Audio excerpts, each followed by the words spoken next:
Heto na ang inaabangan ng karamihan, ang solo big concert ni Jillian Ward. Matinding preparasyon ang hinihanda ni Jillian Ward. At sa ilang araw na lang, heto na, mapapanood ng muli ang laban ni Eman Pacquiao. At heto na nga ba, mauling magkasama sina Jillian at Eman? Muli na nga bang masisilayang muli ang nakakilig na ngiti at pagsasama nila Jillian Ward at Eman Pacquiao sa ibabaw ng luna sa mismong laban ni Eman Pacquiao? Ayun, I want to... Abangan.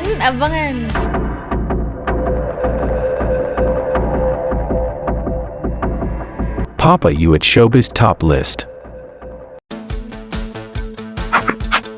Sa nagdaan na concert ni Jessica Sanchez, muling mainit na pinag-uusapan ang pangalang Jillian Ward at laman ng mga social media platforms na hindi naman ito itinanggi ni Jillian Ward na andun nga siya sa concert ni Miss Jessica Sanchez. Yeah, nanood po kami concert ni Jessica Sanchez.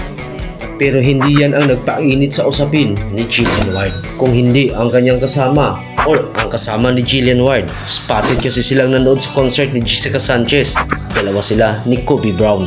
Isa sa pangalan at mainit na pinag-uusapan na umano ito'y nalink sa pangalan ni Jillian Ward. Nadiretsahan naman ito inamin ni Jillian Ward nga magkasama nga sila ni Kobe Brown na nanood sa concert ni Miss Jessica Sanchez. Pero umano, ito nung tinanong kung date ba. Wala namang imik si Jillian Ward at walang diretsahang sagot. Yeah, nanood po kami concert ni Jessica Sanchez. Masika day.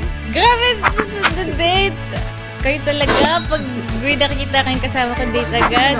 At sa nalalapit na concert ni Jillian, puspusa naman ang ensayo na ito. At sinisigurado naman ito ng dalaga na talagang mag-i-enjoy ka sa kanyang solo concert.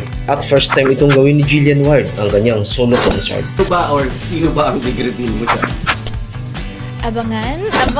At mangyayari na ngayon ang solo big concert ni Miss Jillian Ward this coming July. At nanatili pa rin speculations ng karamihan ang kanyang The Big Guy or yun nga ba ang kanyang big guest this coming July sa kanyang solo concert na hinihinala ng karamihan sa Eman Pacquiao nga ba or si Kobe Brown. Habang mainit naman ang pangalan ni Jillian Ward at Kobe Brown na nalink ang kanilang pangalan sa bawat isa sa kanila. At sa pagkalat din ng internet, pag-share ng mga post ni Jillian Ward sa kanyang sexy post or sexy photos, hinihinala ng karamihan habang nalilink umano ang pangalan ni Jillian Ward kay Kobe Brown. Handa na ba daw umano itong pasukin ni Jillian Ward ang sexy at hot photoshoots? Nasabi ng ilan, bakit hindi? At may oportunidad habang bata pa si Jillian. Lalo't sa ngayon, mainit na pinag-uusapan sa social media ang pangalang Jillian Ward. Habang sa Eman, tahimik sa social media sa ngayon dahil sa focus sa training sa nalalapit niyang laban at ilang araw na lang muling mapapanood sa luna, sa ibabaw ng luna sa Eman Pacquiao. Kaya naman tahimik ito sa social media dahil una na itong pinaliwanag na Eman Pacquiao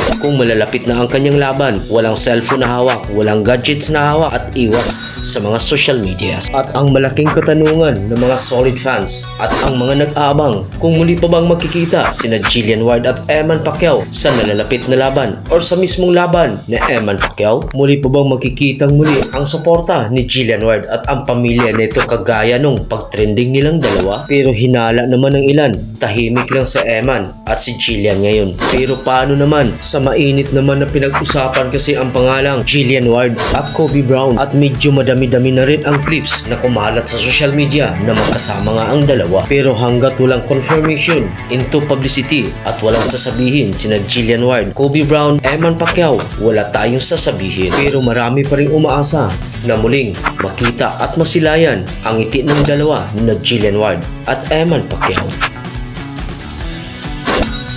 Sino ba ang big reveal mo dyan? Abangan. Thanks for tuning in. See you for more updates.